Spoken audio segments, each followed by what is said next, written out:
Hello, and thank you for joining. Welcome. I am so happy to have you all here for the first episode of This Week in Digital Media, where we discuss the latest happenings and everything in the digital world.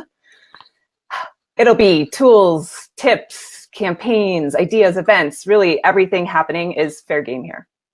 And we welcome you to join in on the discussion by commenting below or check us out on Twitter, and you can use the hashtag Digital Media Week. The first episode here is focused on 2018 predictions that marketers are making. We'll be discussing LinkedIn, Facebook's organic reach or lack thereof, 360 video and VR marketing, and the death of automation. I'm your host, Claude DeVita, founder of Perceptive Presence, where I help brands put purpose behind their presence, both online and offline. And my guest for today, I'm super excited about, is Erin Sell. Erin is a social media strategist, consultant, and speaker who's passionate about helping businesses understand the power of social media. She's helped thousands of businesses, owners, entrepreneurs, and executives improve their online presence while saving time and money. Great things. Featured on Entrepreneur on Fire, the Solopreneur Hour, and other premier podcasts, Erin is a featured contributor to socialmediaexaminer.com, the world's largest online social media publication. And as the creator of Social Media Day Denver, Erin has brought together hundreds of business owners and entrepreneurs to discover how social media can propel their businesses to new heights. Erin, thank you so much for joining me today. I'm super excited. And before we dive into topics, why don't you say hello and tell us what you're up to for 2018? Awesome. Thank you so much for having me, Chloe. I'm so excited for this and your new show and excited to be your first guest. Yeah, super exciting. Yeah. So 2018, I'm excited about. There's all kinds of awesome things happening. In fact, I just got off a call earlier. I was telling you when we were backstage working on something for Social Media Marketing World that's super exciting, but it's top secret, so I can't share with anybody what that is. You'll have to, join us in San Diego in February to find out what we're up to. Uh-huh. On top of that, I am working on planning for Social Media Day Denver 2018, which you were a part of for 2017, and I'm hoping you'll be joining us again for 2018. Yes. It was super exciting. Yeah, so those are the two big things, right now that I'm focused on for this year. Great. Yeah, exciting things. Excellent and exciting. Well, I'm happy to have you here so we can talk about some of these predictions being made by marketers. It's always an exciting time of year at the beginning where people start looking at the last year and talking about what they think is going to happen this year and kind of evaluating all of that. So let's dive in. The first thing we're going to talk about is Social Media Examiner, actually, who we just mentioned. They put out an article with predictions. So I checked that out, and there was a lot of great things in there. One of the interesting things I found was a lot of people were talking about LinkedIn and, potential growth there from things like ad performance increasing there, organic reach being good there, LinkedIn seeing like a resurgence basically. And I found that super interesting because I think it's a little bit more new this year. LinkedIn's always been there. I think it's always been a great business platform, but I don't know that it's been utilized the way, say, we utilize Facebook. And it seems like maybe that's shifting through all this. So how do you use LinkedIn? So I agree. And it was funny when I was reviewing, the topics that you sent over, I thought, why is she talking so much about LinkedIn? And then I, read the article and I was like, okay, it all makes sense now. So I have personally always thought of LinkedIn as kind of an afterthought. I do stuff there, and I realize I work a lot in B2B. So it does I know that I probably should be using LinkedIn a lot more than I do. And when I post, when I actually upload my own articles and stuff there, I do get a lot of good traction and, the shares and reach and all that good stuff. In the past, I've done some LinkedIn ads for clients. And always found that the cost per click, like overall costs were a lot higher than what I'm getting, what I was getting for the same sort of ad on Facebook. But I'm wondering if that's not going to change this year because, and this kind of goes down what we're planning on talking about in a minute. But I actually, Facebook, I'm curious to see what happens in 2018 as far as advertising costs. And it's something I've been talking to clients about that I think we're going to see those costs go up. It would be interesting to see if Facebook costs go up, LinkedIn costs go down. I'm curious to see, how Instagram fits into all of that as well. It's super interesting. It really is. One of just going into that Social Media Examiner article, did you share that out on so it will be linked in the in the comments. So and I know you pointed this one out, but I really found number 18 on that, Dennis Yu's article on the organic reach booms. I totally want to try that. Definitely. I mean, what did I can't remember the numbers, but I think he said he got like 800,000 or shares, or maybe it wasn't shares, maybe it was reach. I think it was reach. Yeah. So the hero story formula, I thought was really cool. Yeah, I agree. And for everyone listening, what he said was that there's so little competition on LinkedIn, so much traffic, and such a weak algorithm that people who use the hero story formula will get loads of traffic. And it's a perfect storm of social network that's transitioning from a job search site to a true professional community. And I'll put the link in there so you can read what his hero story formula is, because it was interesting. And I'm like, all right, I got to try this. You have to. Yeah.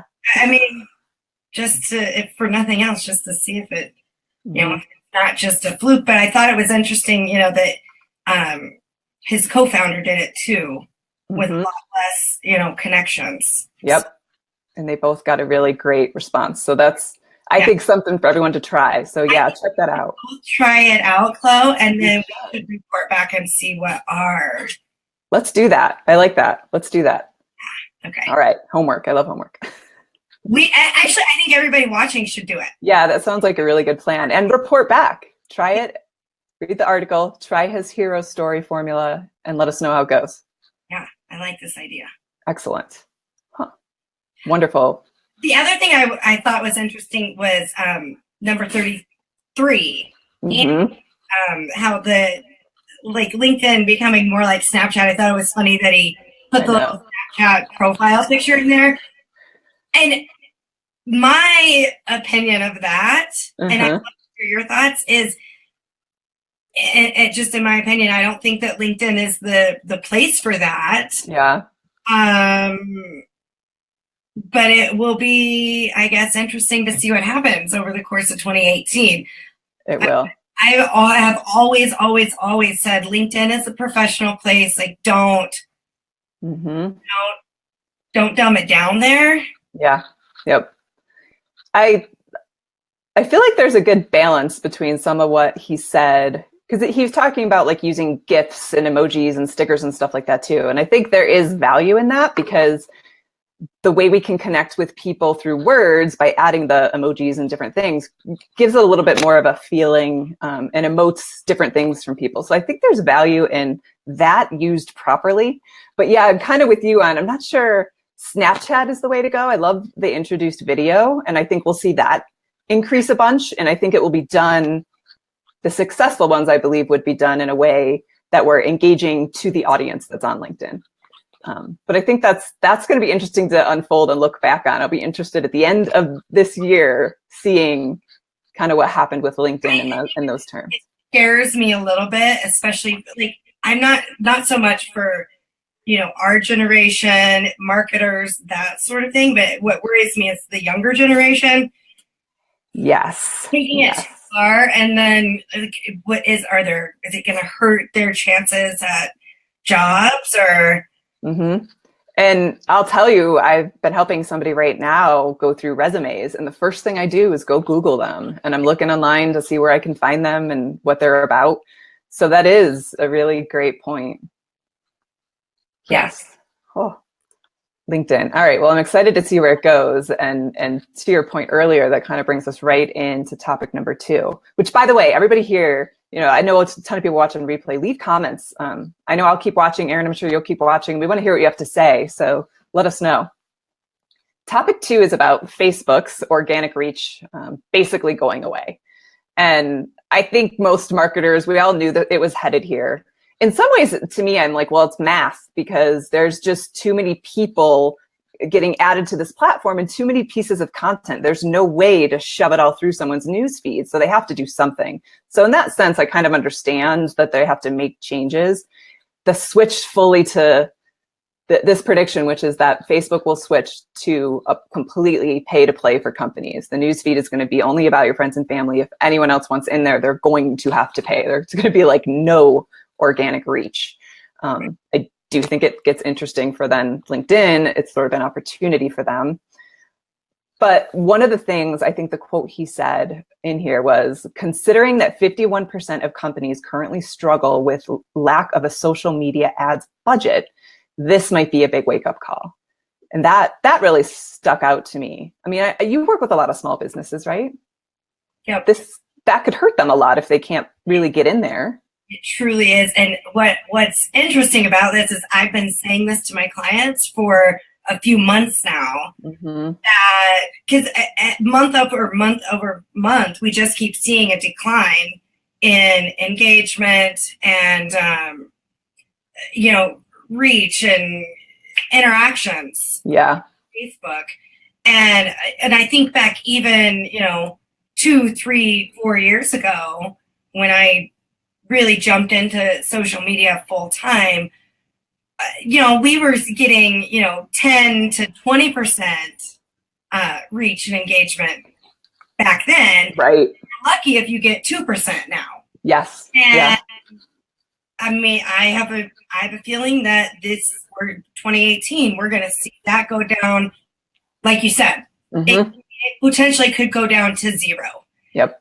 And I loved, I think Andrea Ball talked about it in the Social Media Examiner article about, she's not saying get rid of your Facebook page completely, because I still, no matter what, I still tell people, you still need to have a Facebook page. You still need to have a presence there. You still need to be posting there. Don't turn it into a graveyard. Right. But I mean, unless you have the budget, because what I predict is that the big companies, Nike, Coca-Cola, Apple. Well, Apple doesn't actually really do anything. Okay. The companies that have the money to put Facebook to pay for ads, they're going to pay. They have the budget. Whereas like smaller companies, I mean, okay, yay. So you put $200 or $500 or even $1,000. Still, that's probably not going to be that effective when you could potentially put your money somewhere else, say LinkedIn or Instagram or even, Google AdWords, and get better results or better, cost per dollar on any platform than you're going to get from Facebook, I have a feeling, in 2018. Yep. And to Megan's point here, she just showed how frustrating it is. And it's super frustrating for businesses, especially ones who are trying to get off the ground now, right? For people who are just starting and didn't get on the wave to get to at least a point where they have somewhat of a following and maybe, a community who's tuned in, they're going to really struggle to get seen on Facebook. Well, and I think it goes back to, and I can't remember if Andrea talked about this on the SME article or if it was somebody else, but groups, I think, still effective. So if you got a group that you've already created, or I mean, even if you're just starting a group now, I think you can still get away with using groups, especially now that you have the option to go live in your groups. I definitely I think we may talk about this later, but I definitely think that video is best, live video is even better. So agreed. And even, I mean, Facebook seems to be tuned in a little bit to the idea of building community with their groups, because they added in the feature now where you can have a little questionnaire before you even let people in. So if you want to be really niche and selective so that you have a vibrant group and it's really about people wanting to engage, you can add that piece in. Yep. So I agree. I think groups are probably going to end up being the place where you can nurture on Facebook. Well, and for now, if you're in a group, then you see all the comments or the posts and stuff in a group versus you like a page on Facebook and they don't ever see anything they've ever posted. Yeah. I love that you said for now, because that's Facebook. We just never know what they're going to do. I mean, it could change now. Yeah. Yes, absolutely. Nobody's found it. I know. Hopefully it won't.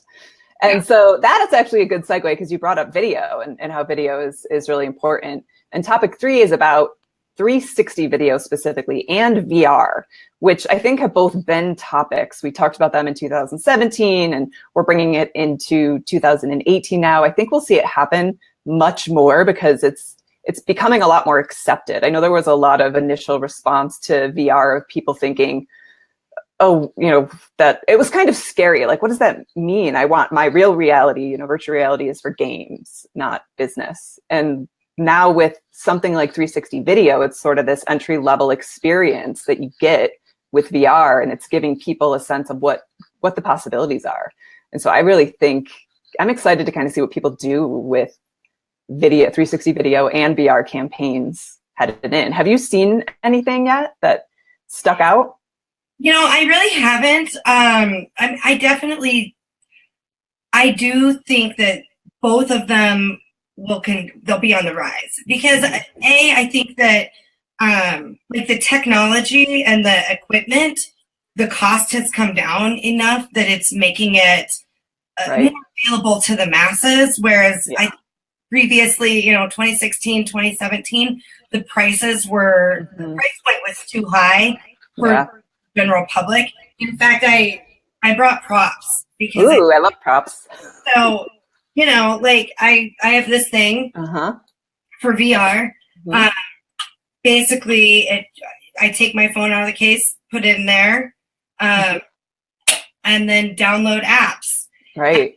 And, the apps are free, and I can watch movies. It's got like this little thing on the side, so you can see. So that's like how you control it. Okay. And so, I mean, I actually, I bought one for a white elephant gift at Walgreens. Oh. For $18. I think it was, we were doing an as seen on TV. Wow.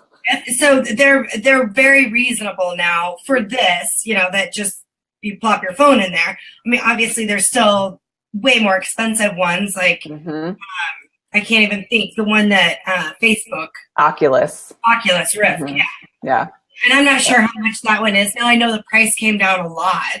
I want to say it's like $3.99. I'm kind of making that up though. But the issue with that is, like, for me, I'm a Mac girl. I think you are too, but I have all Mac, so I can't use that because it's only good for PC, and you have to have like a certain level, right. Your computer has to be pretty high tech in order to even be able to use it. Yeah. It is great to see it coming down in price, because I think that's what's going to make it become more popular, as more people will get to use it and then they'll be interested in it. Because I haven't. I'm curious, like, why Apple hasn't come out with something, for the Mac to make it compatible, but they haven't. Kind of surprising. Yeah. So I definitely think we'll see more and more of that. VR, and I think more so VR stuff. I like 360. I guess I just see more potential with VR. Yeah, I would agree with that, because I think 360 is a fun moment, but VR is a fun experience if you do it right. And I think the experience is what brands are looking for right now. And they finally have a way to like have an experience with somebody who doesn't have to be standing in front of them. Yep. So I think that's super exciting. Huh. Super cool. Very cool. All right. Thinking, like, I was at an event last year that I should know this, but I can't think of the company, but at a conference, they had the VR setup. You go sit down, put it on. put the whatever on. Yep. And it was basically, they had movie stuff. So they were featuring a movie. Okay. I mean, that's cool. Yeah. Yeah, that is cool. I actually did do VR once, and it was through Facebook. They had a setup in the Phoenix airport probably like a year and a half ago, and you could just walk up and put on the Oculus and choose like an experience. I chose one that I was like on a boat riding through like, I don't know, the Amazon. It was really cool. And I almost fell because I was walking. You know, honestly, like I think about this. So some friends of mine did for Halloween, not this year, would have been not 27, it would have been 2016. They, for Halloween, they had a setup in a brewery here in town. And what they did was they had 3 different stations. And your first station was just like a very intro to VR. Okay. And it's kind of funny. So basically you would get in the first step, you get in an elevator, go up to whatever, high level floor.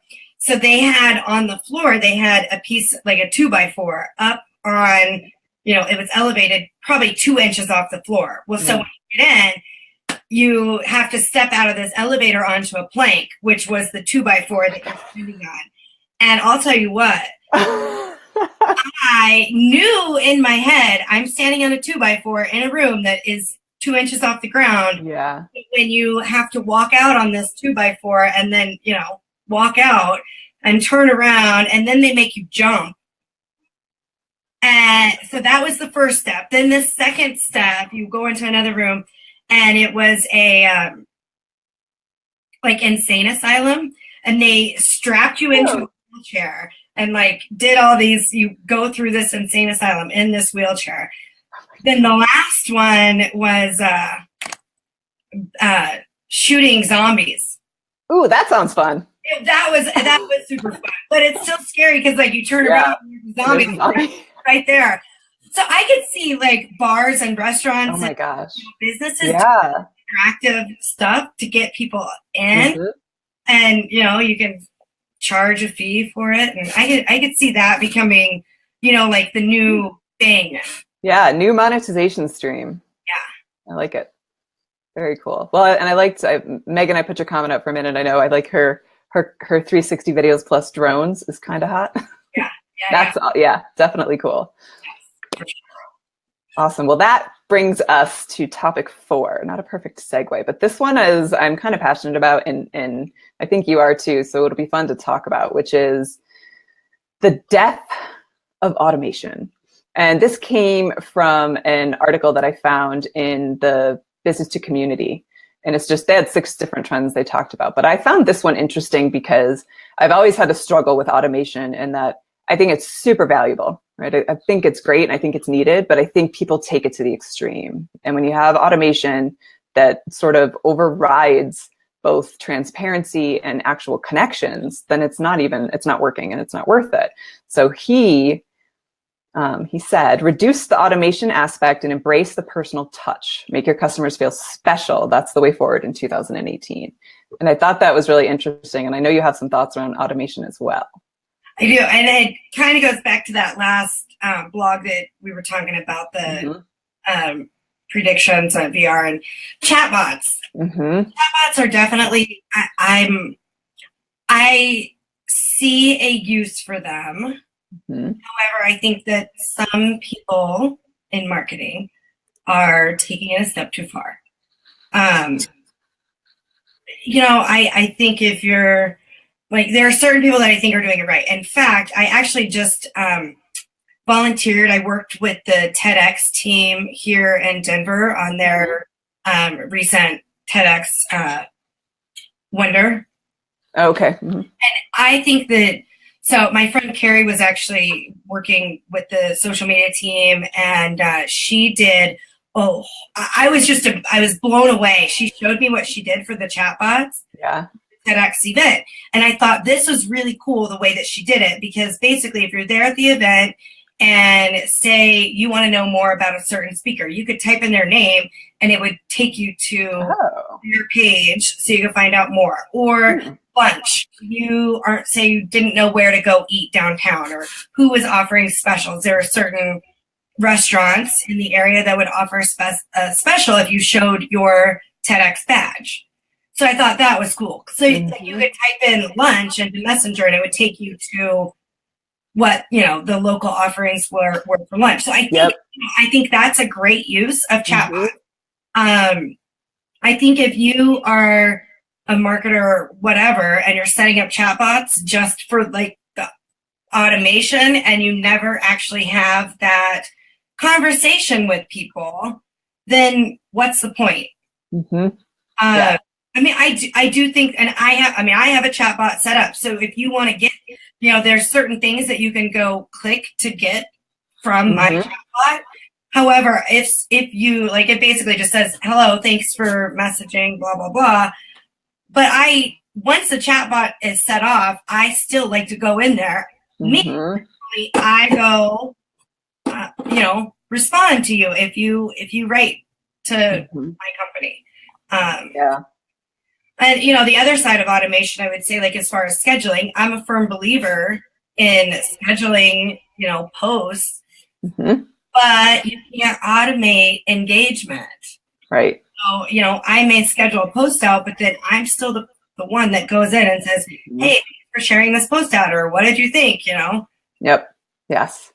One of the things on the chatbot, that is really, Andrew just said, it's an interesting way of using a chatbot. And I agree, because it has a purpose, right? It's not just about substituting a person. It actually has a purpose. Yeah. And I think that that's going to be key, is making sure you have purpose behind the things you automate, because you are still the person in control of the automation and who has to stand up and be the brand behind it. And I think that's going to be super important coming in 2018 to make sure we don't go too far to automation. I have seen other marketers do something, and this might be something that you want to think about. Marketers that, if they're doing Facebook Live on a consistent basis, you can set up a chatbot that says yes or no to your followers that, hey, I want to follow Chloe when she goes live, or notify me when Chloe goes live. Right. Interesting. If people want to be notified, yeah. But that way they yes or no. And that's simple. Right. It has a purpose. Right. And then also, you're giving them the option too. They can turn it off at any time. Yeah. I think if somebody's going live 5 times a day, you probably don't want to be notified every time they go live. No. For example, I want to be notified when you go live, so I'm going to go click yes. Nice. I'm going to look at that, because I think that's a really good topic overall. I want to explore that more, is what the proper use will be of chatbots and how we can make the most of them without overextending their use. Right. Yeah, you don't want to be annoying, but I think that goes across, all of any automation. Don't be annoying. And if you are, then the likelihood of people unfollowing you is high. One of the things that drives me crazy, and I hope you don't do this, but whenever I follow somebody new on Twitter and I get an automatic DM inviting me to purchase their whatever or download their latest this or that, it drives me insane. And I'm just like, stop. Definitely don't auto DM, and I pretty much can't stand DMs on Twitter. So if you DM me on Twitter and I don't respond, don't be surprised. Yeah, I hardly ever even read them, because you can see in the first few lines that they're just pitching me something, or and I get it, they're trying to connect, but do it live. If you want to connect with me, actually tweet at me and say thanks. Hope I can connect with you. My Twitter DM. Look at yes. Oh, I love it. Not all of them are in blue, because I don't. Yeah. Okay, good. I'm glad I'm not the only one. I honestly don't know very many people that do. Yeah. See, and I still get them so much. Yep. Interesting. Wow. Yes. Well, we've kind of come to the end. I'd love to hear any closing thoughts you have. What's your sort of takeaway, or what are you excited about, or anything you want to share? I mean, there's so many things to be excited about for 2018. Yeah. I think what I'm most curious about is what we talked about in the very beginning. I'm curious to see what happens with Facebook this year, and if at the end of 2018, if we're going to be kind of like, oh, why are we even on Facebook anymore? Mhm. For business. I mean, I don't think Facebook will ever go away for personal, because I love the interaction and the connections with people that I have there personally. What I'm really just most curious about, and honestly, it'll be interesting to see what happens with LinkedIn if they do kind of move into that space that Facebook is. I mean, I feel like Facebook is kind of pushing away the small businesses. Yep. And so will LinkedIn pick up that slack?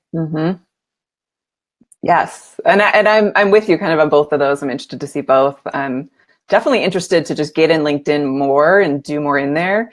Again, let's all try that hero story. I kind of want to see what happens if a bunch of us try it and what the results are. Because and Megan mentioned being able to put it in here in the beginning, so that would be awesome if you did that. But I will link to all the articles and everything will be in there.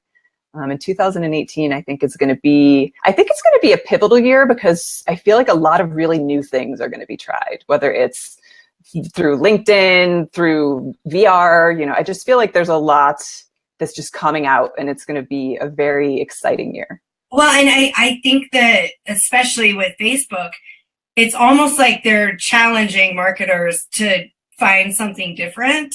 I know. To promote businesses, because, like, what can we do to get our name out there and to be seen?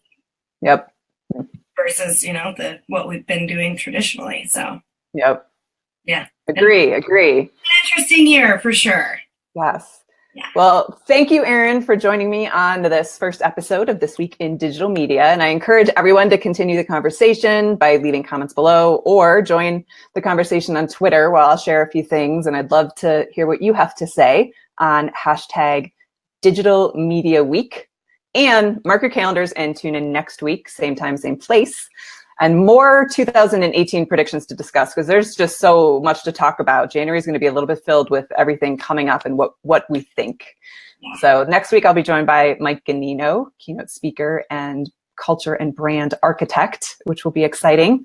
Erin, you were awesome. Thank you so much. And everybody here, may you find purpose in everywhere you exist. And until next time, have a great day.